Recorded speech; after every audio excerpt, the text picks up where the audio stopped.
Tot i que el Dia de l'Orgull, el dia de la celebració dels drets internacionals LGTBI, se celebra aquest dilluns, va ser dissabte, quan Manresa va viure una manifestació LGTBI+, convocada per l'Aldarull, Esgarriades, la Cogula, Boliaina i Triangle. Va ser a partir de la plaça Sant Domènec. Es va convocar una concentració que posteriorment va recórrer Manresa, on els col·lectius van conduir-la fins a la primera aturada al Cap Bages, on s'ha obert aquesta unitat de trànsit de la Catalunya Central.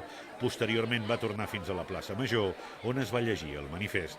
Amb aquesta concentració es va buscar manifestar l'alliberament sexual i de gènere, a més de donar visibilitat a la realitat de les persones LGTBI+, més enllà de les ciutats metropolitanes, també en l'àmbit comarcal i principalment rural.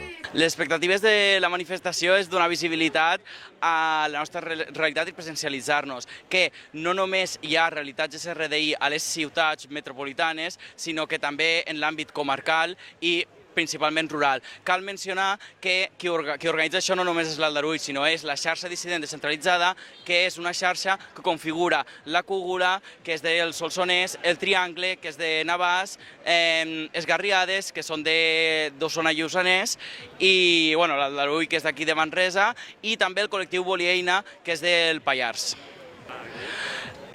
Bàsicament, fer-nos visibles i que no només existim a l'àrea metropolitana o a la metròpoli, sinó que a les comarques i en l'àmbit rural existim i ens volem presencialitzar.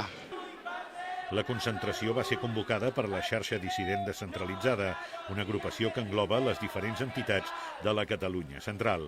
La jornada va acabar coincidint també amb el mes de l'Orgull, amb una gresca a la fresca, sopar i festa i música a l'Ateneu Popular La Sèquia.